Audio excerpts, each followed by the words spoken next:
ओम। नेत्रों को कोमलता से बंद कर लीजिए। लंबी गहरी सांस भरेंगे, मिलकर ओम का उच्चारण करेंगे।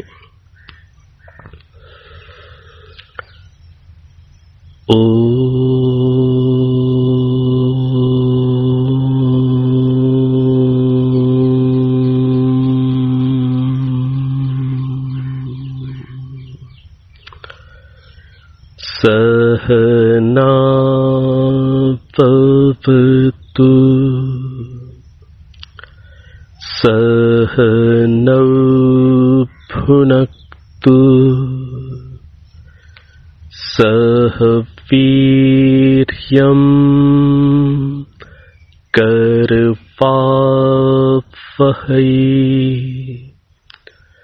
तेजस्विनावधीतमस्तु मा विद्विषावहै। ओम शांति शांति शांति।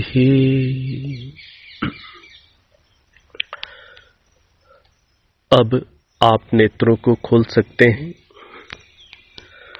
आज की इस कक्षा में हम लोग ऋग्वेद के नवम मंडल से 9वें मंडल से संक्षेप में परिचित होने का प्रयास करेंगे। 9वें मंडल के अधिकांश मंत्र सामवेद में भी उपलब्ध होते हैं। इस 9वें मंडल में कुल सूक्तों की संख्या 114 है और अधिकांश सूक्तों के जो देवता हैं वो है पवमानः सोमः। ये ऐसा प्रथम मंडल ही ऋग्वेद में अभी दृष्टिगोचर हो रहा है कि जिसमें अधिकांश सूक्त के देवता समान हैं। पिछले मंडलों में जो हम लोगों ने सूक्तों को देखा वहां पर देवता अलग अलग थे। यहां पर इस मंडल की ये विशेषता कि अधिकांश सूक्तों के देवता पवमानः सोमः ये हैं। इस कारण से इस मंडल का नाम सोम मंडल भी है, पवमान मंडल भी है। आपसे यदि कोई ऐसा प्रश्न करता है कि ऋग्वेद का सोम मंडल कौन सा है या पवमान मंडल कौन सा है, तो आपका उत्तर यही होगा कि ऋग्वेद का जो 9वां मंडल है वही सोम मंडल या पवमान मंडल कहा जाता है। तो इस मंडल में अधिकांश सूक्तों के जो देवता हैं वो जैसा मैंने कहा पवमानः सोमः। पवमान इस पद का अर्थ होता है पवित्र करने वाला और सोम पद के कई विविध अर्थ होते हैं। परमात्मा भी शांत स्वरूप होने के कारण, आह्लादित करने के कारण वो सोम कहलाते हैं। इसी प्रकार से चंद्रमा भी शांति प्रदायक है, सौम्यता गुण वाला है, इसलिए चंद्रमा का भी एक नाम सोम है। इसी प्रकार से कोई ऐसे ज्ञानी पुरुष जो स्वभाव से सौम्य हैं, शांत हैं, उनको भी सोम कहा जाएगा। राजा भी यदि क्षात्र धर्म के साथ साथ यदि सौम्यता और शांति से युक्त है तो उसे भी सोम कहा जाएगा। एक योगी भी सोम कहलाएंगे। इसी प्रकार से जो ईश्वर का जो आनंद होता है उसे भी सोम कहते हैं। इसी प्रकार से आध्यात्मिक ध्यान की गहराइयों में जो व्यक्ति को बहुत ही आह्लाद देने वाली, बहुत ही अंदर से तृप्त करने वाली जो अनुभूतियां होती हैं वो भी सोम कही जाती हैं। इसी प्रकार से जो ईश्वर की बनाई इस सुंदर सृष्टि में ऐसा माना जाता है और ऐसा शास्त्रों में भी संकेत मिलता है कि एक विशेष औषधि, एक जड़ी बूटी जो स्वास्थ्य के लिए बहुत उत्तम होती है, जो शरीर और मन को पुष्ट भी करती है और सत्व गुण का विकास करती है, मन और शरीर के अंदर सात्विकता को बढ़ाती है, ऐसी जो औषधि है, जड़ी बूटी है, उसका नाम भी सोम होता है। पिछली कक्षाओं में भी बीच बीच में हम लोगों ने समझा था कि जो वेद के अंदर जो पद होते हैं वो यौगिक होते हैं और एक ही पद कई अर्थों वाले होते हैं। तो ये सोम पद के कुछ अर्थों को हम लोगों ने समझा है। ईश्वर भी सोम है, चंद्रमा भी सोम है, विशेष औषधि का रस भी सोम है। इसी प्रकार से जो सौम्य स्वभाव का व्यक्ति है उसे भी सोम कहेंगे। वो विद्वान भी हो सकता है, वो योगी भी हो सकता है, राजा भी हो सकता है। इसी प्रकार से जो आंतरिक आध्यात्मिक गहन अनुभूतियां हैं जिसमें व्यक्ति को आनंद का अनुभव होता है, शांति का अनुभव होता है, वो शांति, वो आध्यात्मिक आनंद, वो सब भी सोम के नाम से कहे जाते हैं। तो सोम पद के कई अर्थ होते हैं। तो यहाँ पर जो मंत्र हैं इन मंत्रों के भी विभिन्न प्रकार से अर्थ किए जा सकते हैं। औषधि के रस परक भी अर्थ हो सकते हैं, परमात्मा परक भी अर्थ हो सकते हैं, शांति और आनंद परक भी अर्थ हो सकते हैं, अन्य भी अर्थ संभव है। इस रूप में जब हम समझते हैं तो हमें बात समझ में आती है कि वेदों के अंदर अनंत ज्ञान छुपा हुआ है। तो जैसे कि मैंने आपसे निवेदन किया कि इस मंडल के बहुत सारे मंत्र सामवेद में भी उपलब्ध होते हैं। उदाहरण के लिए इस मंडल का जो प्रथम सूक्त है, प्रथम सूक्त के प्रारंभिक 3 मंत्र, तीनों ही मंत्र सामवेद में उपलब्ध होते हैं। मंत्र प्रारंभ में जो हैं वो उनका मैं पाठ कर रहा हूं, केवल पाठ मात्र। और ये तीनों ही यहाँ पर 9वें मंडल के प्रथम सूक्त के ये प्रथम 3 मंत्र हैं और ये तीनों ही मंत्र सामवेद में भी उपलब्ध हैं। मंत्र इस प्रकार से हैं: ओम स्वादिष्ठया मतिष्ठया पवस्व सोम धारया इंद्राय पातवेसुतः ओम रक्षोहा विश्वचर्षणि रभि योनिमयो हतम् द्रोणासधस्थमासदत् ओम वरिवोधातमो भव मंहिष्ठो वृत्रहन्तमः पर्षिराधो मघूनाम। ये तीनों मंत्र ये सामवेद में भी उपलब्ध होते हैं।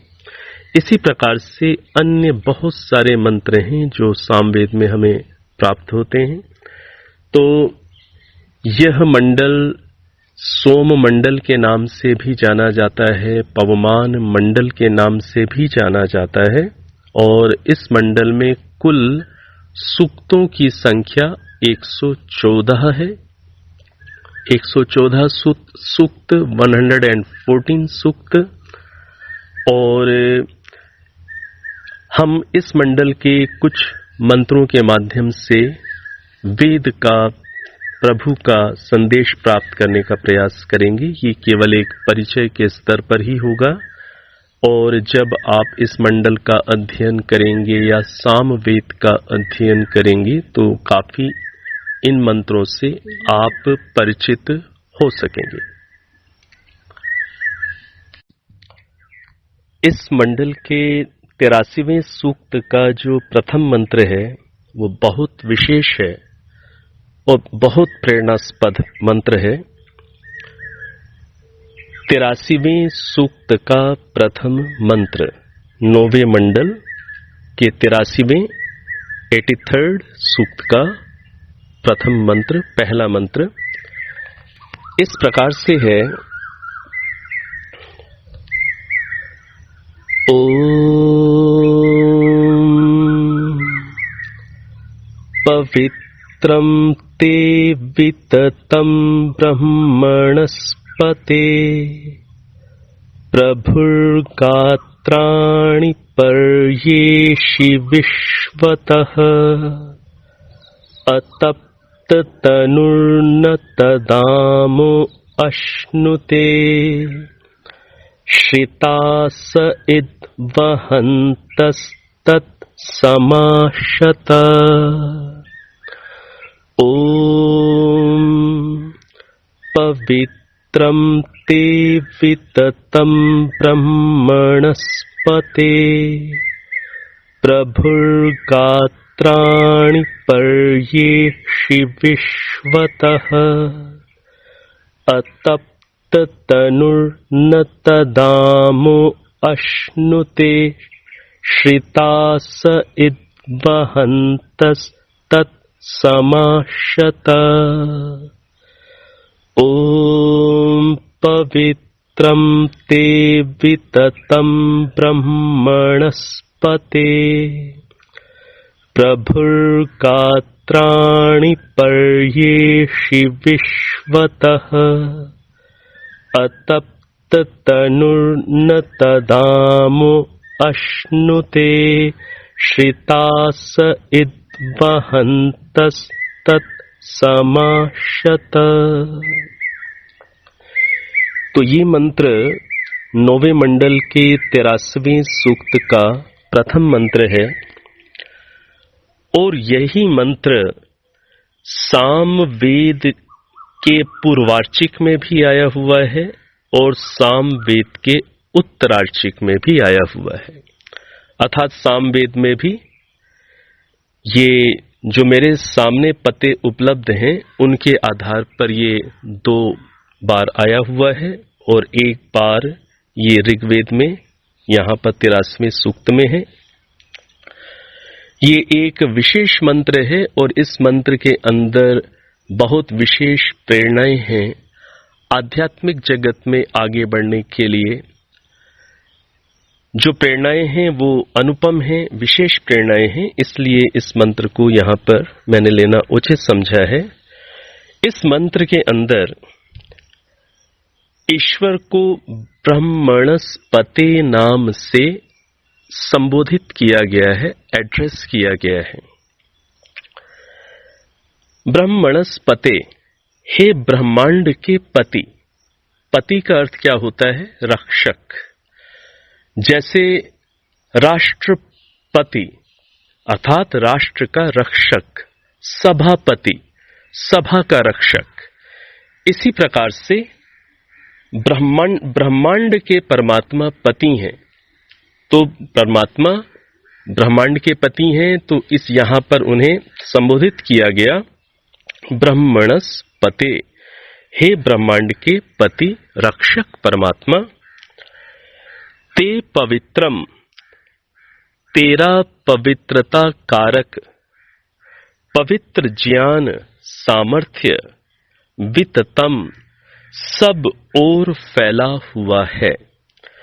तो हे ब्रह्मांड के रक्षक परमात्मा, ते पवित्रम, आपका पवित्र करने वाला, पवित्रता कारक अर्थात पवित्र करने वाला, पवित्र ज्ञान, आपका सामर्थ्य, आपका आनंद, आपकी महिमा, विततम सभी ओर फैली हुई है। प्रभु, आप जो प्रभु हैं, गात्राणी मेरे शरीरों में, मेरे शरीर के अंग प्रत्यंग में, अवयवों में विश्वतः पर्येषी सभी ओर से प्राप्त हो रहे हैं। तो हे प्रभु, आप ब्रह्मांड के पति हैं और आपका जो पवित्र ज्ञान स्वरूप है वो सब और फैला हुआ है, और गात्राणी मेरे शरीर में, जो शरीर के जो अंग प्रत्यंग होते हैं उन्हें गात्र भी कहते हैं। तो गात्राणी मेरे शरीर के अंग प्रत्यंग अवयवों में विश्वतः पर्येषी, हे प्रभु आप सभी ओर से व्यापक हो रहे हैं, आप प्राप्त हो रहे हैं। परंतु अतप्त तनु, अतप्त तनु, संस्कृत भाषा के अंदर तनु का अर्थ क्या होता है? शरीर। अतप्त तनु, ऐसा शरीर जो तपाया हुआ नहीं है, ऐसा शरीर जो अभी तप की भट्टी में तपा नहीं है, तप की भट्टी से गुजरा नहीं है। तो अतप्त तनु, जिसने अपने शरीर को तप से तपाया नहीं है, ऐसा व्यक्ति जिसने अभी अपने शरीर को तप से तपाया नहीं है, वो व्यक्ति क्या है? अतप्त तनु, बिना तपाए हुए शरीर वाला वो व्यक्ति क्या कहलाएगा? अतप्त तनु। जैसा कि आप जानते हैं कि हमारा जो शरीर है एक स्थूल शरीर है, ये जो हमें नेत्रों से दिखता है, और इसके भीतर क्या है? सूक्ष्म शरीर, और जो हम मन है वो सूक्ष्म शरीर का ही एक घटक है, एक कंपोनेंट है, एलिमेंट है। तो जिसने अपने शरीर को तपाया नहीं है, जिसने अपनी इस ग्रॉस बॉडी को, अपने इस स्थूल शरीर को जिसने अभी तप की भट्टी में तपाया नहीं है। तप किसे कहते हैं? तप का अर्थ होता है द्वंद्व सहनम तपः। क्या अर्थ होता है तप का? द्वंद्व सहनम तपः। द्वंद्वों को सहन करना तप कहलाता है। द्वंद्व का अर्थ क्या होता है? द्वंद्व का अर्थ होता है जोड़ा, युगल। तो द्वंद्वों को सहन करना, शारीरिक स्तर पर सर्दी को, गर्मी को, भूख को, प्यास को, कठोरता को, कोमलता को, शारीरिक अनुकूलता को, शारीरिक प्रतिकूलता को, ये जो दो आ रहे हैं ये क्या कहलाएंगे? द्वंद्व। तो इन्हें सहन करना, शारीरिक स्तर पर अनुकूलताएं, प्रतिकूलताएं, सुख दुख, सर्दी गर्मी, कठोरता, कोमलता, इन सब का शारीरिक स्तर पर हमें अनुभव होता है। इन सब को सहन करने से तात्पर्य क्या है कि इन सब को अनुभव करते समय अंदर अविचलित रहना, अंदर अप्रभावित रहना, अंदर अपनी शांति में स्थिर रहना। यदि हम अंदर अविचलित हैं, विद्युत चली गई है, लाइट नहीं है, इलेक्ट्रिसिटी नहीं है, ना पंखा चल रहा है, ना कूलर चल रहा है, ना एसी चल रहा है, और समर्स हैं, रेनी सीजन में भी बहुत उमस हो जाती है। ऐसी स्थिति में आपको बहुत गर्मी लग सकती है, गर्मी लग रही है। ये जो गर्मी लग रही है, पसीना बह रहा है, इस स्थिति में एक व्यक्ति मन में बहुत इरिटेट हो सकता है। मन में व्यक्ति बहुत ही, जिसे मैं कहूं, बेहाल हो सकता है, परेशान हो सकता है, अशांत हो सकता है, चिड़चिड़ा हो सकता है। और एक व्यक्ति इस स्थिति में भी अंदर शांत रह सकता है। ये आपकी चॉइस है कि ये जो शारीरिक स्तर पर एक गर्मी, उमस जो आप अनुभव कर रहे हैं और शारीरिक स्तर पर अनुकूलता नहीं है, अब ये आपके ऊपर है कि आप मानसिक स्तर पर अनुकूलता बना करके रखें अथवा मानसिक स्तर में भी आप प्रतिकूलता डेवलप कर लें। मानसिक स्तर पर यदि आप अपने मन को शांत रख लेते हैं, यदि आप अधिक रिएक्ट नहीं करते, आप अधिक अंदर हाय हाय नहीं कर रहे, तो आपने अपने मन को अपने अनुकूल बना लिया, साथी बना लिया। और यदि हम मन के अंदर रिएक्ट कर रहे हैं, बहुत उतावले हो रहे हैं, चिड़चिड़े हो रहे हैं, परेशान हो रहे हैं, अशांत हो रहे हैं, या पूरे सिस्टम को ही क्रिटिसाइज कर रहे हैं, मन में यदि हम इस रूप से दुखी हो रहे हैं, तो फिर हम अपनी ही हानि कर रहे हैं। तो द्वंद्वों को सहन करना, द्वंद्वों को सहन करना, गर्मी का उदाहरण हमने लिया, इसी प्रकार से सर्दी बढ़ जाती है शीत ऋतु के अंदर, विंटर्स के अंदर, और आपके पास यदि एसी नहीं, एसी अर्थात पूरा टेम्परेचर को गर्म करने वाली सुविधाएं नहीं है, और ना हीटर है, और मान लीजिए कपड़े भी अपेक्षा से उतने गर्म उपलब्ध नहीं है, और आपको ठंड लग रही है। अब इस ठंड में एक तो है शारीरिक स्तर पर जो प्रतिकूलता है वो तो है ही, मानसिक स्तर पर प्रतिक्रिया कर करके, रिएक्शन कर करके हम अपने आप को और परेशान कर सकते हैं। तो ऋषि क्या बोलते हैं, ईश्वर क्या बोलते हैं कि जो व्यक्ति द्वंद्वों को सहन कर लेता है, जो अपने सामर्थ्य को बढ़ाता है, तप के माध्यम से शारीरिक सामर्थ्य को भी बढ़ाया जा सकता है एक सीमा तक, मानसिक सामर्थ्य को तो बहुत बड़ी सीमा तक बढ़ाया जा सकता है। तो जो व्यक्ति अपने आप को ऐसे, जिसने शरीर के स्तर पर तपा लिया है कि रोज तो हम भरपेट खाना प्राप्त करते हैं, मान लीजिए किसी दिन भोजन उपलब्ध नहीं हो पाया या मनो अनुकूल भोजन नहीं उपलब्ध हुआ, तो वो जो क्षुधा है, वो जो भूख है, एक व्यक्ति उस भूख को नहीं सह पाता, एक व्यक्ति प्यास को बिल्कुल नहीं सह पाता, और एक व्यक्ति भूख और प्यास को भी कुछ सहन कर लेता है एक सीमा तक। शारीरिक स्तर पर सीमाएं आ जाती हैं, लेकिन मानसिक स्तर पर तो हम बहुत ऊंची सीमा तक जा सकते हैं, और वहां पर भी अपने आप को अंदर अविचलित, और हम अपने आप को अंदर शांत रख सकते हैं। तो क्या कहा जा रहा है कि जो व्यक्ति अपने आप को इस प्रकार से तपाता नहीं है शारीरिक स्तर पर, मानसिक स्तर पर भी कितनी अनुकूलताओं और प्रतिकूलताओं का हमें जीवन में सामना करना होता है। मानसिक स्तर पर भी बहुत प्रतिकूलताएं आती हैं।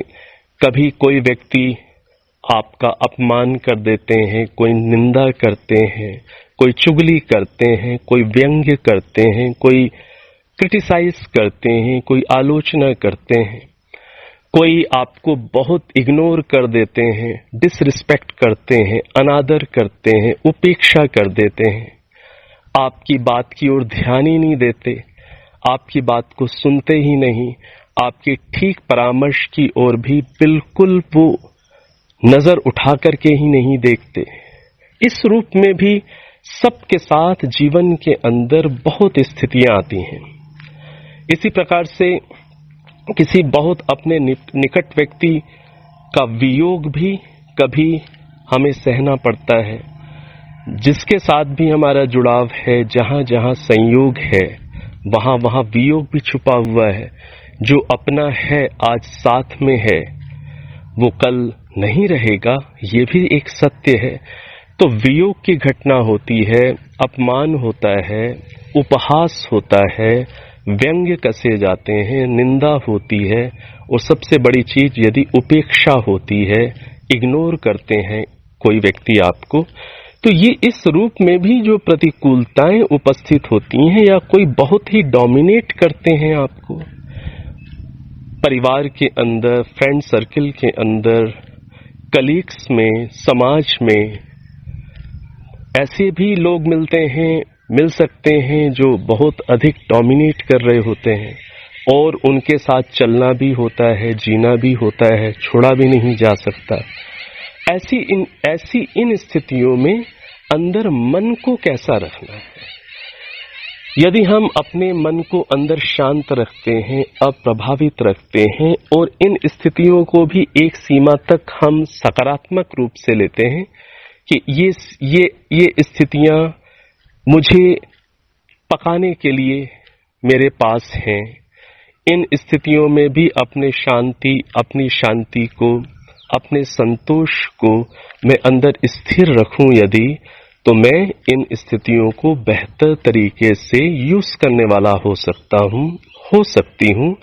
इस रूप में यदि हम इन स्थितियों को भी अपने आंतरिक निर्माण के लिए यूज कर लेते हैं तो हम जीनियस कहे जा सकते हैं, हम इंटेलिजेंट कहे जा सकते हैं। तो इस मंत्र के अंदर क्या बात आ रही है? इस मंत्र के अंदर ये बात कही जा रही है कि अतप्त तनु, जिसने अपने शरीर को अभी तप से तपाया नहीं है, स्थूल शरीर को और सूक्ष्म शरीर मन को जिसने अभी तपाया नहीं है, वो कैसा है? वो है आमह। आमह, यहां पर एक पद आया। आमह का अर्थ क्या है? कच्चा है। वो अभी कच्चा है, बहुत कमजोर है। जिस व्यक्ति ने अभी अपने आप को अंदर तपाया नहीं है, जिसने अपनी शांति को अंदर स्थिर करने का अभ्यास साधा नहीं है, अविचलित रहने का, अप्रभावित रहने के अभ्यास को जिसने अभी साधा नहीं है, स्थिर नहीं किया, पुष्ट नहीं किया, वो व्यक्ति कैसा है? वो व्यक्ति है आमह। आमह का क्या अर्थ किया? वो कच्चा है, वो कमजोर है, वो कभी भी टूट सकता है। तो ऐसा जो आमह है, ऐसा जो कच्चा व्यक्ति है, तत् न अश्नुते, वो हे परमात्मा आपको, जो आप उसके अंदर व्यापक हैं, अपनी पूर्ण पवित्रता के साथ, पूरी महिमा आनंद के साथ आप जो उसकी आत्मा में उपलब्ध हैं, ऐसा व्यक्ति आपके उपलब्ध होने पर भी वो आपको न अश्नुते, वो प्राप्त नहीं कर पाता, वो आपको अनुभव नहीं कर पाता। क्यों नहीं कर पाता?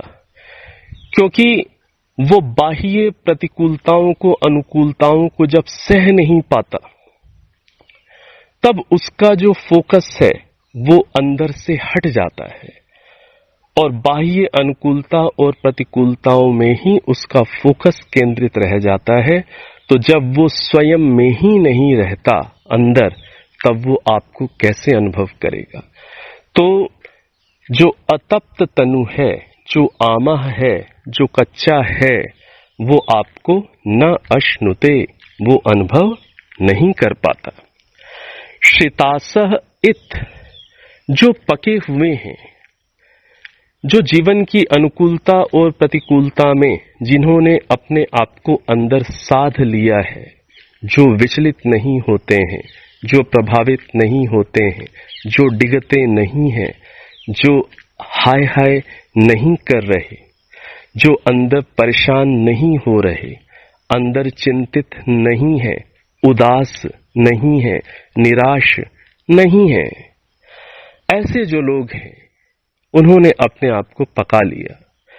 और ऐसे जो पके हुए लोग हैं, शितासह इत, वे ही, ऐसे पके हुए लोग ही, वहंतः तत्समाशता, वो आपको, आपके गुणों को, वहंतः धारण करते हुए, तत्समाशता, आपको बहुत अच्छी प्रकार से उपलब्ध होते हैं, अर्थात आपको बहुत अच्छी प्रकार से अनुभव कर पाते हैं। तो ये जो मंत्र है, ये मंत्र इस रूप में मेरी दृष्टि में बहुत विशेष है कि ये मंत्र हमें तपस्वी होने की भी विशेष प्रेरणा दे रहा है। जीवन के परम लक्ष्य को प्राप्त करने के लिए जहां पर ज्ञान की आवश्यकता है, जहां पर श्रद्धा की आवश्यकता है, भक्ति की आवश्यकता है, समर्पण की आवश्यकता है। वहीं पर हमें इस मंत्र के माध्यम से इस बात को समझना है और हमें केंद्रित होना पड़ेगा। तपस्वी बनने की भी बहुत आवश्यकता है। यदि हम अपने आप को तपाएं शारीरिक स्तर पर एक सीमा तक, जिसमें हमारा स्वास्थ्य खराब ना हो। महर्षि व्यास जी ने योग दर्शन के जो सूत्र हैं वो तो महर्षि पतंजलि जी के बनाए हुए हैं, और उन सूत्रों पर जो प्रामाणिक व्याख्या है वो महर्षि व्यास जी की है, और उनकी जो व्याख्या है वो व्यास भाष्य के नाम से प्रसिद्ध है। तो व्यास भाष्य में महर्षि व्यास जी ने बड़ा स्पष्ट रूप से संकेत किया है इस तप के विषय में कि तप कैसा होना चाहिए। तप ऐसा होना चाहिए जो मन के अंदर प्रसन्नता को लेकर के आए। अर्थात तप को आप अपने सामर्थ्य के अनुसार अपनी सीमा के आधार पर करें, और धीरे धीरे फिर अपने सामर्थ्य को धीरे धीरे वो विकसित होगा और हमारा तप करने का स्तर भी धीरे धीरे बढ़ेगा। पहले एक व्यक्ति को छोटी सी बात में गुस्सा आ जाया करता है। हो सकता है धीरे धीरे अभ्यास से उस व्यक्ति को फिर बड़ी बड़ी बातों में भी क्रोध न आए। तो धीरे धीरे पहले हम अपने स्तर के आधार पर अभ्यास करें। पहले छोटी छोटी बातों में हम अपने आप को पकड़ना शुरू करें कि छोटी छोटी बातें, बहुत छोटी सी बात कि जहां पर पेन मैं रखता हूं वहां पर वो नहीं है। किसी बच्चे ने या किसी घर के सदस्य ने उस पेन को या आपकी वस्तु को उठाकर कहीं रख दिया है। इतनी सी बात है। ये छोटी छोटी घटनाएं हैं। आप को किसी के साथ बाहर बाजार जाना था शॉपिंग के लिए, और वो व्यक्ति अब कुछ ऐसी स्थिति बता रहा है कि वो व्यक्ति अभी नहीं जा पाएगा और अकेले आपको जाने की इच्छा नहीं है। आप उसके साथ जाना चाहते थे, अब वो व्यक्ति आपके साथ नहीं जा पा रहा, या वो कह रहा है कि मुझे थोड़ा सा समय चाहिए, सुबह नहीं जा पाएंगे, शाम को जा सकूंगा आपके साथ। इतनी सी बात है। और ये भी, इससे भी बहुत छोटी छोटी बातें।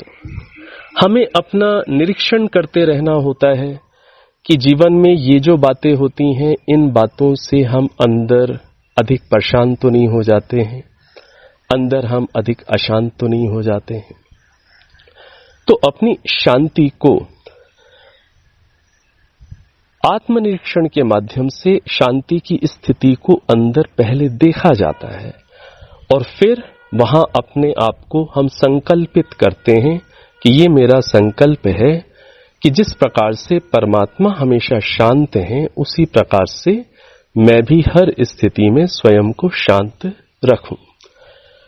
तो हम यदि इस संकल्प पर प्रयास करते हैं और अपनी शांति को स्थिर करते हैं, तो इसे क्या कहेंगे कि हम तप कर रहे हैं।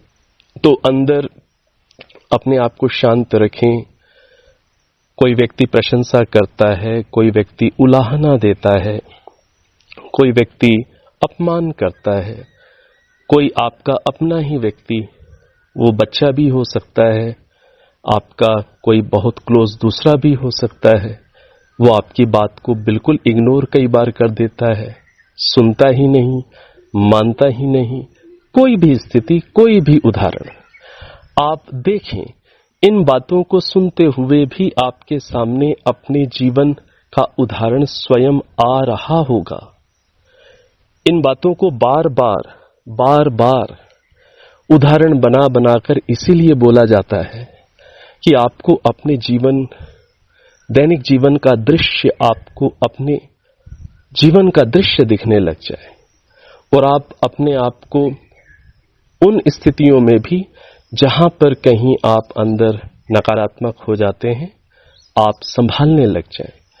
तो यहां पर इस मंत्र का जो हमें संदेश प्राप्त हो रहा है कि परमात्मा तो हमारे अंदर हमेशा उपलब्ध है, लेकिन हम अंदर इसलिए नहीं रह पाते एक कारण जो इस मंत्र में है कि हम अंदर इसलिए नहीं स्थिर रह पाते क्योंकि हम जो द्वंद्व जीवन में आते हैं उनसे बहुत प्रभावित हो जाते हैं और उन द्वंद्वों पर केंद्रित हो जाते हैं। हम बाहर उन द्वंद्वों पर केंद्रित होकर के जीते हैं और हम द्वंद्वों में जो उतार चढ़ाव हैं, जो भी अनुकूलताएं प्रतिकूलताएं हैं, केवल उनको जानने वाले नहीं बनते, हम उनमें प्रतिक्रिया करने वाले बन जाते हैं।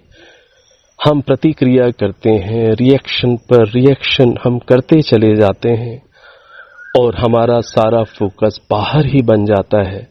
तो हम ना तो स्वयं में हो पाते हैं और जब स्वयं में ही नहीं हो पाते तब हम ईश्वर में कैसे रह पाएंगे। तो इस रूप में ये मंत्र हम सभी साधक साधिकाओं के लिए आवश्यक है। और जैसा कि आप सभी करते ही हैं कि हम केवल उपदेशों तक, प्रवचन तक या प्रेरणाओं तक ही सीमित नहीं रहते, हम उन चीजों को, जिन चीजों को हमने उपदेश, सत्संग, प्रवचन आदि के माध्यम से समझा है, उसका आचरण करने पर, उसके ऊपर प्रयोग करने पर, प्रैक्टिकल्स करने पर हम अधिक केंद्रित होते हैं। तो हमें भी अपने अंदर आत्मनिरीक्षण करते हुए दैनिक जीवन में देखना है कि हम कहाँ जल्दी परेशान हो रहे हैं और उस स्थान पर अब हमें अधिक सजग रहना है और तपस्वी होना है। तो ये मंत्र, इस मंत्र को हमने समझा है, ये मेरी दृष्टि में तो बहुत ही मुख्य है। अब ये जो 9वां मंडल है, इस 9वें मंडल के अंदर जो भाष्य हमें उपलब्ध होता है वो भाष्य पंडित आर्यमुनि जी का उपलब्ध है। और श्री पंडित आर्यमुनि जी ने इस मंडल के अंदर कुछ मंत्र आए हैं जिनमें हरि पद आया है, हरि ही। और ये आपको हरि पद ये आप सुनते ही हैं, कई बार आपने सुना हुआ है। और जो पंडित आर्यमुनि जी हैं उन्होंने हरि का जो ट्रांसलेशन किया है वो ईश्वर परक ही ट्रांसलेशन उन्होंने किया है। अधिकांश स्थलों में उन्होंने हरि का अर्थ ईश्वर परक किया हुआ है। तो प्रमाण के रूप में कि वेद के मंत्रों में जहां पर हरि पद आया है और जिसका अर्थ परमात्मा परक भी उपलब्ध हो रहा है, जैसे कि 72वें सूक्त का पहला मंत्र है, इसी मंडल के 72वें 72nd सूक्त का पहला मंत्र है। पहले मंत्र में पहला ही पद है हरिम। ओम हरिम मृजन्त्युरुषो न युज्यते समधेनुभिः कलशे सोमो अज्यते उद्वाच मीरयति हिन्वते मति पुरुष्टु तस्य कति चित् परिप्रियः। यहाँ पर जैसे हरिपद है, इसी प्रकार से ये 72वें सूक्त का पहला मंत्र था। इसी प्रकार से हरिपद अन्य स्थानों पर भी मिलता है। जैसे उदाहरण के लिए हम 95वें सूक्त पर चलें, 95th सूक्त। तो जो 95th सूक्त है उसका दूसरा मंत्र है, उसमें हरि ही ये पद है यहाँ पर। और ये पंडित आर्यमुनि जी ने उसका अर्थ परमात्मा परक ही किया हुआ है। ओम हरि सृजानः पथ्यामृतस्येयर्ति वाचमरिते वनावम् देवो देवानां गुह्यानि नाम विष्कृणोति बर्हिषि प्रवाचे। ये 95th सूक्त का ये दूसरा मंत्र था। हरि पद से ही प्रारंभ हुआ, हरि ही सृजानः। यहाँ पर भी अर्थ परमात्मा परक है, श्री पंडित आर्यमुनि जी के द्वारा किया हुआ। तो ये जो मंडल है, इस मंडल के अंदर और भी विशेष बातें हैं। जैसा कि हमने समझा ही कि जो देवता हैं वो पवमानः सोमः है। और पवमानः का अर्थ क्या है? पवित्र करने वाला सोम। और सोमा मतलब सोम, और सोम के विभिन्न अर्थ हम समझ चुके हैं। तो देवता क्या हुआ, विषय क्या हुआ, पवित्र करने वाला सोम। और वो पवित्र करने वाला सोम वो औषधि के रस के रूप में भी हो सकता है, ईश्वर के रूप में भी हो सकता है, चंद्रमा के रूप में, विद्वान के रूप में, राजा के रूप में, विभिन्न अर्थों में वो हो सकता है। अब एक हम मंत्र देखते हैं। इस सूक्त का जो 69वां सूक्त है, इस मंडल का 69वां 69th, जो 69th सूक्त है उसका 6वां मंत्र है। 69th सूक्त का 6वां मंत्र। तो यहां पर एक उदाहरण के माध्यम से बताया गया है कि परमात्मा किस प्रकार से संसार को उत्पन्न करते हैं। तो 69th सूक्त का हम अब 6वां मंत्र देख रहे हैं, उसका मैं उच्चारण कर रहा हूं। ओम सूर्यस्येव रश्मयो द्रावयित्नवो मत्सरासः प्रसुपः साकमीरते तन्तुं ततं परिसर्गास आशवो नेन्द्राद्रिते पवते धाम किंचन। ओम सूर्यस्येव रश्मयो द्रावयित्नवो मत्सरासः प्रसुपः साकमीरते। ये मंत्र है। तो इस मंत्र के अंदर एक उदाहरण के माध्यम से बात कही गई, परमात्मा ने इस ब्रह्मांड को कैसे उत्पन्न किया है। तो यहां पर अभी मैं केवल भावार्थ ही आपके सामने रखता हूं संक्षेप में। इस मंत्र के अंदर जो परमात्मा है वो कैसे हैं, उनका नाम क्या है, मत्सरासा। मत्सरासा का अर्थ क्या है, सर्वाह्लाद कारक, अर्थात जो आह्लाद देने वाला है, जो आनंद देने वाला है। और परमात्मा कैसे हैं, प्रसुपः, सबके निवास स्थान है। ठीक है। तो ऐसे जो परमात्मा हैं, तो ऐसे परमात्मा के द्वारा सूर्य की रश्मियों के समान अनंत प्रकार की सृष्टियां उत्पन्न होती हैं। ये यहां पर एक उदाहरण आया कि जैसे सूर्य की रश्मियां, सूर्य की रश्मियों को हम काउंट नहीं कर सकते, गिन नहीं सकते। जिस प्रकार से सूर्य की रश्मियां उत्पन्न हो रही हैं, जो गणना में असंख्य हैं, हम अनगिनत हैं, हम नहीं जान सकते। जिस प्रकार से सूर्य से रश्मियां पैदा होती हैं, उसी प्रकार से परमात्मा इस संसार में विभिन्न अनंत प्रकार की सृष्टियों को रचते हैं, सृष्टियों को पैदा करते हैं। अनंत लोक लोकांतर, अनंत गैलेक्सीज, अनंत से तात्पर्य है असंख्य। ये चूंकि इस सिद्धांत को भी हम समझते हैं, मानते हैं कि जो चीज उत्पन्न होती है, वो चीज, जो चीज उत्पन्न होती है वो अनंत नहीं होती, उसकी सीमा होती है। हाँ, वो सीमा इतनी बड़ी हो सकती है कि वो हमें अनंत जैसी लगे। तो परमात्मा सूर्य की रश्मियों के समान परमात्मा विभिन्न सृष्टियों को पैदा करते हैं। कितने सारे सोलर सिस्टम्स, हमारी जो गैलेक्सी है, जिसे आकाश गंगा कहा जाता है, मिल्की वे गैलेक्सी, इस हमारी एक मिल्की वे गैलेक्सी, ये ही कितनी बड़ी गैलेक्सी है, कितनी बड़ी ये, कितनी बड़ी निहारिका है। हमारी जो गैलेक्सी को निहारिका कहते हैं। ये जो इसका नाम क्या है, आकाश गंगा है, मिल्की वे है।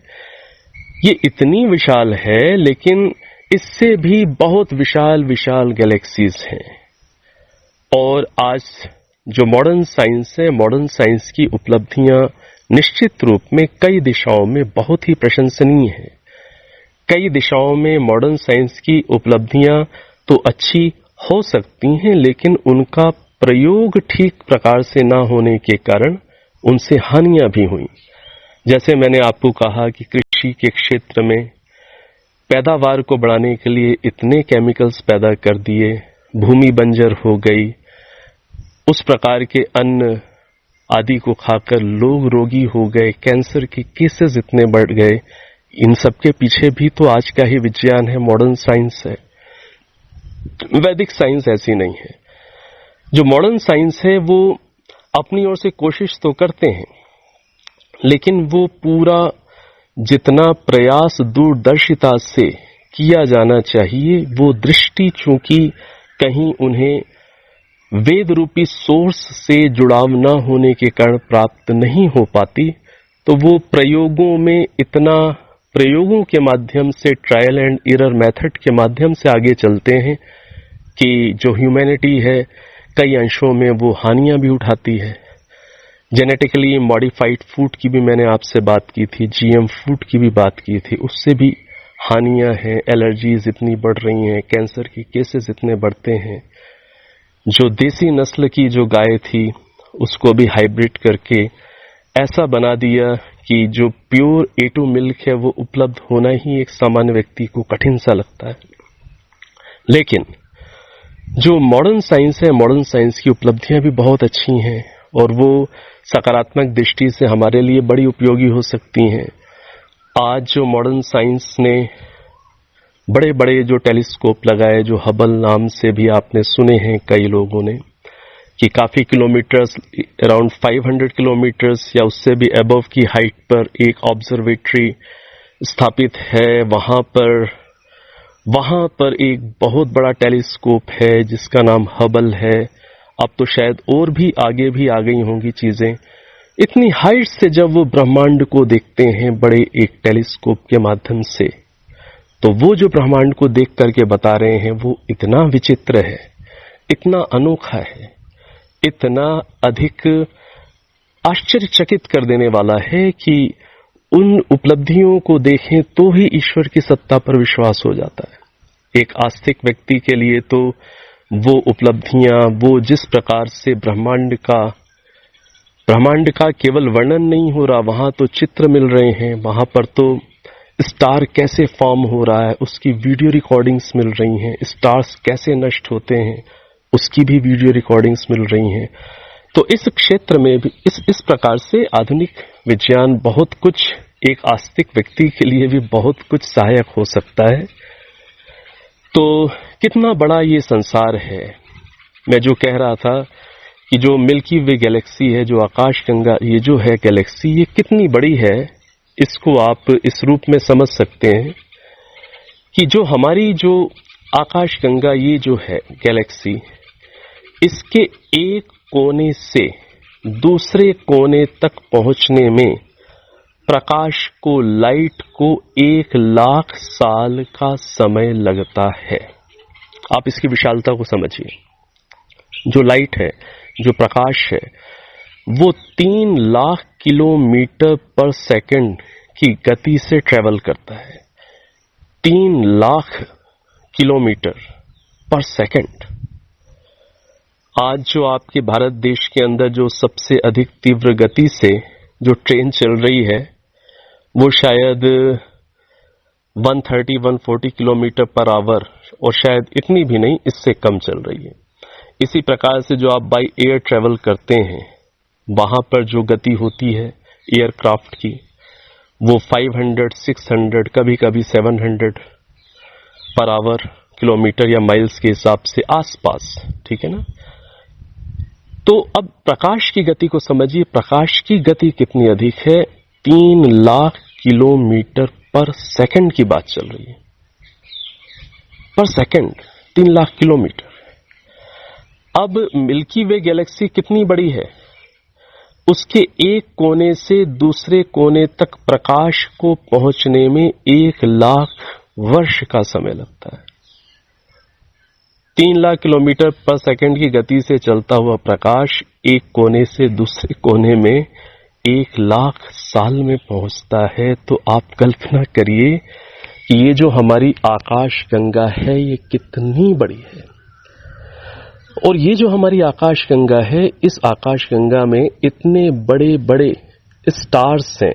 इतने बड़े बड़े स्टार्स मतलब सन, सूर्य, नक्षत्र जो प्रकाश एमिट करते हैं, अर्थात जो प्रकाश बाहर फेंकते हैं, उन्हें स्टार्स कहते हैं, तारे कहते हैं। सूर्य भी एक तारा है।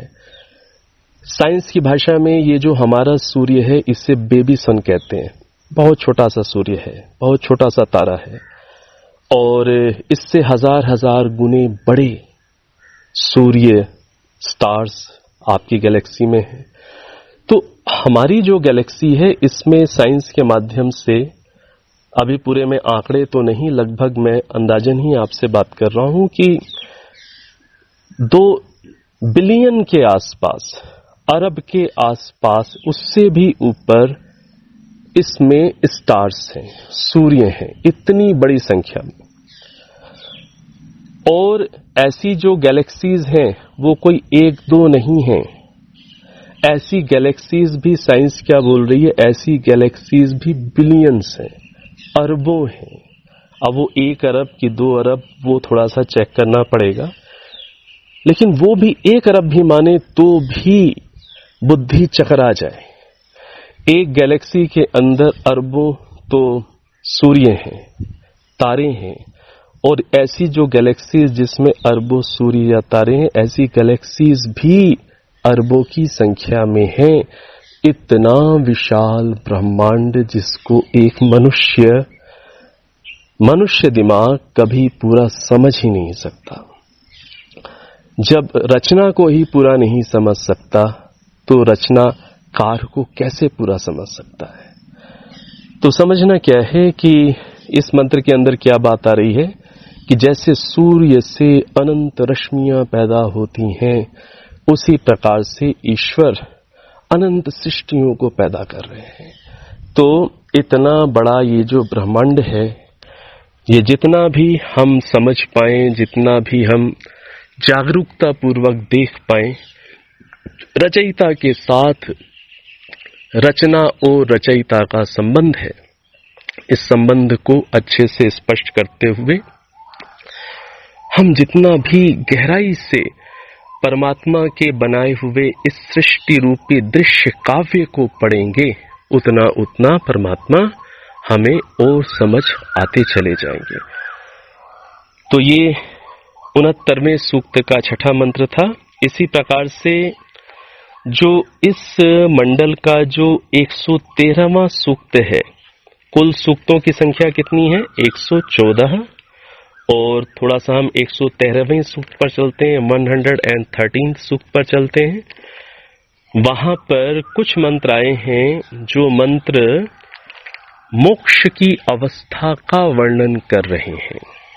मोक्ष की अवस्था में क्या स्थिति होती है, मोक्ष में क्या होता है, उसका वहां पर वो वर्णन कर रहे हैं। आप भाष्य में देखिएगा, ये जो 113वां सूक्त है, इसके मंत्र हैं 9वां, 10वां, 11वां, ये सारे के सारे ये जो मंत्र हैं, ये मोक्ष की स्थिति की ओर संकेत कर रहे हैं। ये मैं आपके सामने एक 11वां ही ले लेता हूं, केवल मंत्र। 11वां मंत्र क्या है? ओम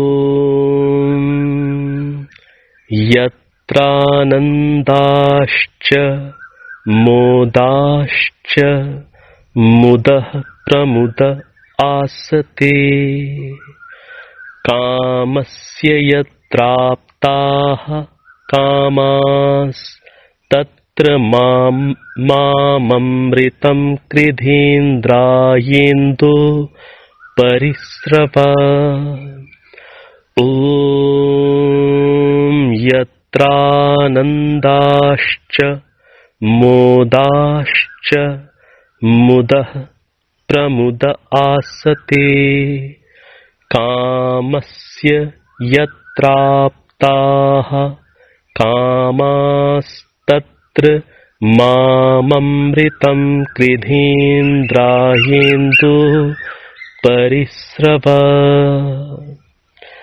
क्या कह रहे हैं कि हे भगवान, जिस अवस्था में आनंद तथा मोक्ष होता है और जहां सब कामनाएं पूर्ण होती हैं, वह अवस्था मुझे प्राप्त कराइए। या यूं कहो कि हे परमात्मन, उस मुक्ति अवस्था में जहां आनंद ही आनंद प्रतीत होता है, अन्य सब भाव उस समय तुच्छ हो जाते हैं, वह मुक्ति की अवस्था मुझे प्राप्त हो। तो इसके आसपास के, इससे ऊपर के कुछ मंत्र ऐसे ही मोक्ष अवस्था का वर्णन कर रहे हैं, आप वहां पर भाष्य में देख सकते हैं। तो इस रूप में कुछ हम लोगों ने नौवें मंडल से परिचित होने का प्रयास किया है।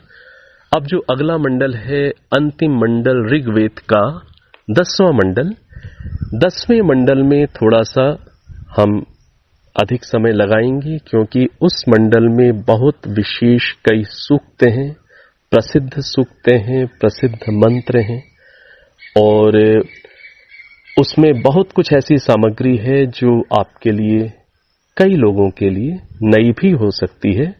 तो उस सूक्त पर थोड़ा सा हम लोग अधिक समय लगाएंगे।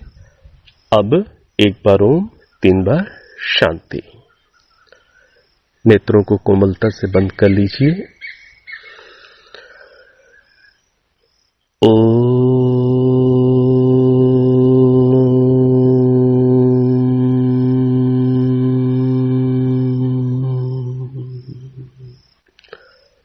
शांति शांति शांति।